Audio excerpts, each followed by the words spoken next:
پروردگار عالم کا یہ ہم انسانوں پر فضل و کرم ہے اور عظیم نعمت ہے کہ اس نے ہمیں قرآن جیسی عظیم نعمت سے نوازا، اور ہم الحمدللہ اس بات پر پروردگار عالم کا شکر ادا کرتے ہیں کہ خدا نے ہمیں ان افراد کی فہرست میں نہیں شمار کیا کہ جو اس مبارک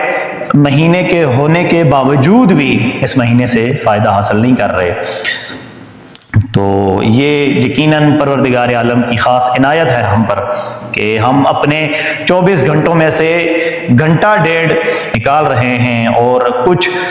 اس قرآن کی تعلیمات سے استفادہ حاصل کرتے ہوئے اپنی ارواح کو پاکیزہ کرنے۔ تو ہم تفسیر موضوعاتی کے عنوان کی کڑی اور جو تسلسل ہے اس کو لے کے چل رہے ہیں، اور آج 7واں پارہ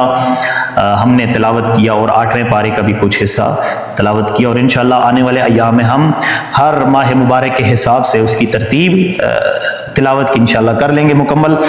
تو آج کے پارے میں 2 حصے ہم نے کیے ہیں کہ جس میں پہلا حصہ سورہ مائدہ کا بقیہ حصہ ہے اور دوسرا حصہ سورہ انعام کا ابتدائی حصہ ہے۔ پہلے حصے میں تذکر کے ساتھ یہ بتایا کہ ہر چیز خود سے مت طے کرو کہ یہ حلال ہے یا یہ حرام ہے، کیونکہ ہمارے یہاں کئی ایسی چیزیں ہوتی ہیں کہ جو ہماری رسومات، ہماری تہذیب، ثقافت یا کلچر کا حصہ ہوتی ہیں، اور ہم اس کو نام دے دیتے ہیں کہ اسلام کے اندر شاید یہ چیز ہے، اور پھر خود سے ہی یہ طے کر لیتے ہیں کہ یہ حرام شمار ہو گئی ہے، جبکہ وہ حرام نہیں ہوتی۔ پھر اسی طرح بعض چیزوں کو ہم یہ سمجھتے ہیں کہ حلال ہے یہ، جبکہ وہ حلال نہیں ہوتی۔ حلال اور حرام کا جو کرائیٹیریا ہے، جو میزان ہے، وہ وہی ہے کہ جو محمد اور آل محمد نے بتایا ہے۔ اس کے بعد جو دوسری چیز جس کا ذکر کیا گیا سورہ مائدہ کے بقیہ حصے میں، وہ یہ کہ رہبانیت کو ترک کر دو، اس لیے کہ رہبانیت کیا ہے کہ دنیا سے قطع تعلق ہو جانا۔ دیکھیں، ایک چیز بڑی توجہ طلب ہے، اور جس چیز کو ہم شاید یعنی سالہ سال سے اپنے ذہنوں میں جگہ بنائے بیٹھے ہیں کہ درویشی اور چیز ہے، رہبانیت اور چیز ہے۔ درویشی فخر، جس کو پاک پیغمبر نے اپنے لیے فخر بھی قرار دیا کہ الفقر و فخری، فخر میرا جو ہے وہ فخر ہے، لیکن ہم نے اس فخر کے معنی کو متغیر کر دیا۔ اب دیکھیں، درویشی ہرگز یہ مطلب نہیں رکھتی کہ آپ اسلام کی تعلیمات سے یا علم اور معرفت سے اپنے آپ کو دور کریں۔ درویشی ہرگز یہ نہیں ہے کہ آپ دنیا کے معاملات اور مسائل سے اپنے آپ کو بری ذمہ کر کے کہیں کہ میرا ان کے ساتھ کوئی تعلق نہیں ہے، اس لیے کہ معاشرے کی نگاہ میں وہ انسان ایب نارمل ہوتا ہے کہ جو دنیا کے معاملات کے ساتھ نہ چلتا ہو۔ لہذا حقیقت میں جو درویشی اور فقر یہ ہے کہ انسان دنیا دار نہ ہو، انسان کا ہم و غم دنیا نہ ہو، اس کے لیے دنیا کا مال و متاع صرف ضرورت کی حد تک ہو۔ میں ایسا نہیں کہہ رہا کہ انسان جو ہے وہ اپنا کسب معاش اچھے انداز میں نہ کرے، اچھا نہ پہنے، اچھی گاڑی نہ رکھے، اچھا گھر نہ بنائے، ساری چیزیں یہ ضروریات زندگی ہیں، لیکن انہی چیزوں کا اپنا ہم و غم نہ بنا لے۔ اس کا اٹھنا جو ہے وہ دولت ہو، اس کا بیٹھنا دولت ہو، اس کا مال و متاع ہی سب کچھ ہو۔ اگر یہ انسان کے دل میں ہو اور پھر وہ یہ ظاہر بھی کرے کہ اس کے اندر فقر کا جو ہے عنصر ہے، تو وہ اپنے آپ کو دھوکہ دے رہا ہے۔ درویشی اور اطاعت خدا کا حقیقی معنی یہی ہے کہ آپ ہر حالت میں خدا کا شکر ادا کریں، اور پھر اس کی عملی جو تفسیر ہے وہ کربلا میں ہمیں نظر آتی ہے کہ جب شہداء کی پامالی ہو گئی، اور اس کے بعد جب شریکت الحسین بی بی سے پوچھا گیا کہ بی بی آپ کے لیے کربلا کا جو یہ واقعہ اور سانحہ ہے اور یہ مصیبت ہے، یہ کیا حیثیت رکھتی ہے؟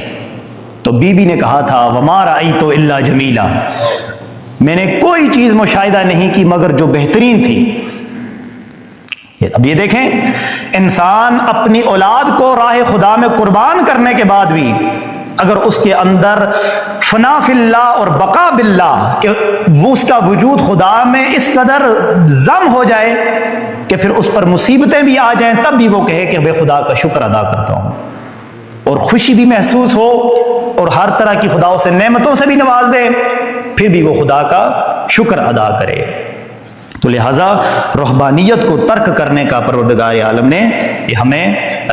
درس دیا ہے قرآن کی آیات کے ذریعے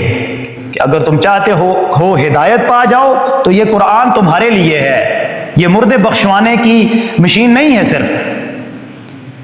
یہ ہدایت ہے۔ اس نے زندہ انسانوں کو ہدایت دینی ہے، اس نے ان انسانوں کو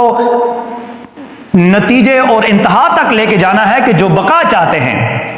ورنہ کوئی فرق نہیں رہتا کہ ایک انسان ہو یا کوئی چوپایا ہو۔ جانور اور انسان میں واحد جو فرق ہے وہ یہی ہے کہ انسان ہدایت کا متلاشی ہوتا ہے، جبکہ جانور کو اس سے کوئی فرق نہیں پڑتا کہ وہ کتنا رشد کر رہا ہے۔ اس کے لیے تو اس کی زندگی ہی بس یہی کھانا اور پینا ہے، اور اس کو اپنے مقصد سے بھی کوئی سروکار نہیں ہوتا۔ اس کو جیسے کوئی چاہے ہانک دے، اس کی وہ مثال ہے۔ لہٰذا انسان جانور سے اپنے آپ کو اگر متمیز کر سکتا ہے تو ہدایت کے ذریعے چھوٹی چھوٹی چیزیں، چھوٹی چھوٹی آیات اس کے لیے ہدایت کا سمندر ہے۔ پھر اس کے بعد اگلی جو بات کی گئی اسی سورہ مائدہ میں وہ ہے قسم کی اقسام۔ دو قسم کی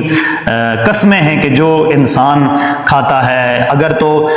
اس کی محفل اور اس کا اٹھنا بیٹھنا اگر علم دوست طبقے سے ہے تو پھر وہ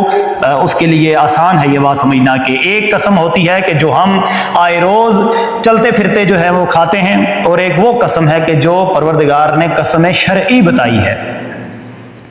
اب ایک قسم جو ایسے ہی ہم اٹھا لیتے ہیں تو اس کا خدا نے جو ہے ذمہ نہیں اٹھایا، وہ خدا کی نگاہ میں نہ اس کو خدا پسند کیا ہے اور نہ ہی اس کا کوئی نتیجہ ہے۔ آپ بھلے وہ 10 قسمیں اٹھا لیں، اس کا کوئی فائدہ نہیں ہے۔ لیکن جو قسم شرعی ہے،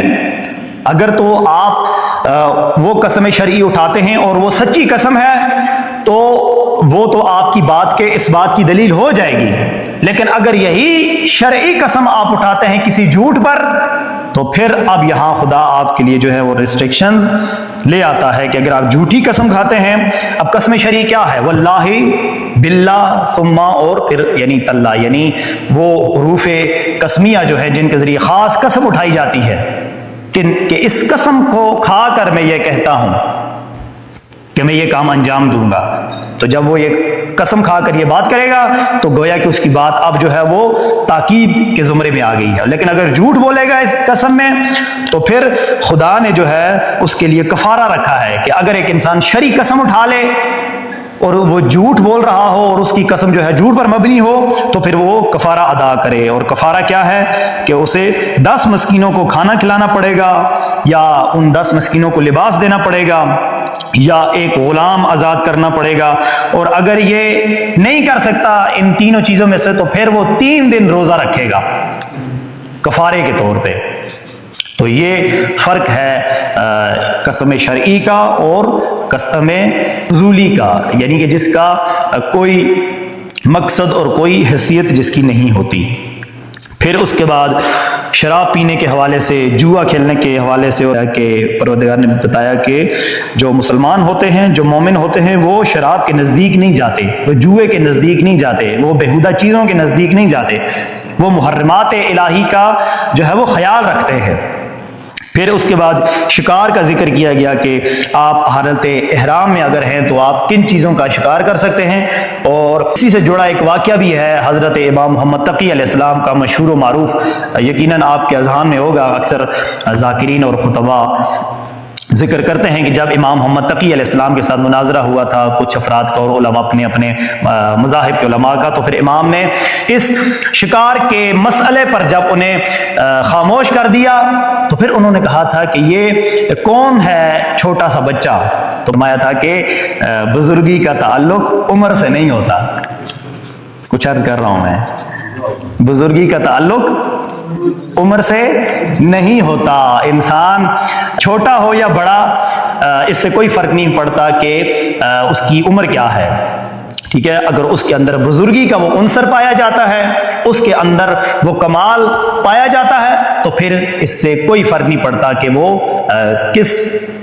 سن کا ہے، کس عمر کا ہے۔ تو لہٰذا وہ واقعہ بھی جو ہے وہ آپ اس کا کبھی مطالعہ کیجیے گا، بڑا خوبصورت انشاءاللہ آپ کو لطف بھی آئے گا وہ واقعہ پڑھ کر، کہ جس میں امام نے اپنے اثبات وجود کی بھی وہ سب سے بڑی دلیل بیان کی ہے، اور خود دنیا والوں کے لیے یہ بیان بھی کر دیا اور دلیل اور حجت بھی پیش کر دی ہے کہ ہم چھوٹے ہوں تب بھی ہم اللہ کی حجت ہیں، اور ہم اگر بڑے بھی ہوں تب بھی اللہ کی حجت ہیں، اس لیے کہ اولنا محمد، اوسطنا محمد، آخرنا محمد، وکلنا محمد۔ اس سے کوئی فرق نہیں پڑتا کہ علی ہو، کوئی فرق نہیں پڑتا کہ زین العابدین ہو، کوئی فرق نہیں پڑتا کہ جعفر صادق ہو، کوئی فرق نہیں پڑتا علی الرضا ہو، سب کے سب وجود الگ الگ ہوں گے لیکن کردار صرف ایک ہے، اور وہ ہے محمد ہونا۔ اور یہی وجہ ہے کہ جس کی وجہ سے حضرت امام مہدی ارواحنا لہ الفدا کا جو نام ہے محمد اسی نام پر ہے کہ وہ خدا کی آخری حجت ہوں گے لیکن نام میں محمد ہوں گے، تاکہ دنیا والوں کے لیے یہ واضح ہو جائے کہ نہ پہلے محمد کا کردار اس محمد سے جدا تھا، اور نہ اس محمد کی تعلیمات اور اس محمد کا کوئی عمل پہلے محمد سے جدا ہو سکتا ہے۔ پھر اس کے بعد جو ذکر کیا گیا ہے وہ کفار کی صفات بتائی گئی کہ کفار کے اندر یہ ایک بدبختی تھی اور ان کے اندر یہ برائی تھی کہ وہ اسلاف پرستی کا شکار تھے۔ قرآن نے جب آ کے تعلیمات بتائیں اور خود جب پاک پیغمبر نے انہیں بتایا کہ اے لوگوں میں تمہیں خدا کی طرف دعوت دے رہا ہوں، میں تمہیں توحید پرستی کی طرف دعوت دے رہا ہوں، تو کیا کہا کہ انا وجدنا آباء، آیت کریمہ اسی سورہ مائدہ کے جو آخری 2 پیجز ہیں اس کے لاسٹ میں ہے، یہ کہا کہ ہم آپ کی بات کیوں مان لیں، اس لیے کہ ہم نے اپنے اسلاف کو اس راستے پر پایا تو ہم آپ کی بات کیوں مانیں۔ تو پروردگار عالم نے اب دیکھیں یہ آیت بہت چیزوں میں ہمیں ہدایت دے رہی ہے، کیونکہ آیت جو ہے وہ کسی ایک موضوع کو مشخص نہیں کر سکتی، آیت نے مطلقاً بات کرنی ہے۔ یہ ہمارا فریضہ ہے کہ ہم پھر اپنے اپنے موضوعات کو ان آیات الہی سے کیسے جوڑتے ہیں۔ لہذا اسلاف پرستی کبھی بھی انسان کو ہدایت کی راہ نہیں دکھا سکتی۔ آپ کا نسب معلوم رہے گا کہ آپ کو علم ہوگا کہ ہاں جی میرا جو سلسلہ نسب ہے کہاں جڑا ہوا ہے، لیکن ہدایت کا جو کرائیٹیریا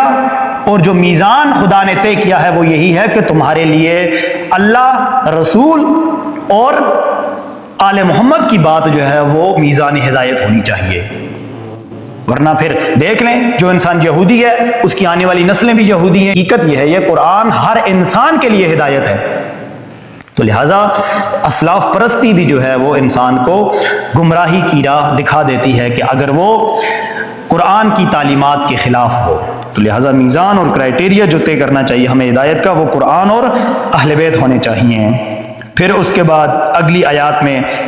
حضرت عیسیٰ علیہ السلام کا ذکر کیا گیا کہ جس میں حضرت عیسیٰ علیہ السلام کا بولنا، حضرت جبریل علیہ السلام کا آ کر مادر حضرت عیسیٰ سے کلام ہو کرنا، میں گزشتہ کسی دن شاید ذکر کر چکا ہوں اس کا کہ کس طرح حضرت عیسیٰ نے جو ہے حضرت مریم سے ہم کلامی کی، اور پھر کس طرح حضرت جبریل نے در سیدہ کائنات پر حضرت فضہ سے ہم کلامی کی، اور پھر اس کو ہم نے کمپیئر بھی کیا تھا کہ یہیں سے خاندان سیدہ کا بھی ہمیں پتہ لگ جاتا ہے مقام اور مرتبہ کہ محمد اور آل محمد کو خدا نے کن خاص نعمات اور اپنی قربت سے نوازا ہے۔ پھر ایک اور چیز کہ جو حضرت عیسیٰ علیہ السلام اور حضرت مریم کو ان کی قوم سے مبرہ اور بری ذمہ کر دیں گی، وہ یہ ہے کہ خدا پوچھے گا حضرت عیسیٰ علیہ السلام اور حضرت مریم سے کہ اے عیسیٰ، اے مریم، کیا آپ نے اس قوم کو کہا تھا کہ یہ آپ کو اللہ کا بیٹا بنائیں؟ تو حضرت عیسیٰ اور حضرت مریم کہیں گے کہ پروردگار ہم نے نہیں کہا تھا، بلکہ ہم ہر مقام پہ کہتے تھے کہ ہم اللہ کے بندے ہیں، ہمارے اندر اللہ کی عبدیت ہے، لہٰذا ہم ان سے بری ذمہ ہوتے ہیں۔ تو یہ آیت بھی ہمارے لیے ہدایت کا چراغ ہے کہ کہیں کل بروز قیامت محمد اور آل محمد کو ماننے کے حوالے سے وہ اعتقادات کے جو ہمارے من گڑت ہوں گے، کہیں ایسا نہ ہو جائے کہ محمد اور آل محمد جب ہم بروز محشر پیش ہوں آل محمد کی بارگاہ میں، اور آل محمد کہیں کہ ہمارا تمہارے ان اعتقاد سے کوئی سروکار اور کوئی تعلق نہیں ہے۔ لہذا دو چیزیں ہیں کہ جو مومن کے لیے ضروری ہیں سمجھنا، ایک ہوتا ہے مطیع آل محمد اور ایک ہوتا ہے باغی آل محمد۔ مطیع محمد اور آل محمد کون ہوگا؟ کہ جو اپنے عمل کو آل محمد کے پیچھے چلائے گا، اپنے عقیدوں کو محمد اور آل محمد کے پیچھے چلائے گا۔ اور باغی آل محمد کون ہوگا؟ کہ جس کی ہر بات میں ہوگی۔ محمد اور آل محمد نے اپنے ولایت تکوینی اور با اختیار وجود کے ساتھ بتایا کہ دنیا والوں ہمارے بارے میں کبھی بھی گمراہی کا شکار نہ ہونا۔ کیا فرمایا تھا مولا کائنات نے؟ ہلاک فی رجلان محب غال و مبغض قال، کہ میرے بارے میں دو لوگ گمراہ ہو جائیں گے، ایک وہ کہ جو مجھے عبودیت سے نکال کر الوہیت میں لے جائیں گے، اور دوسرے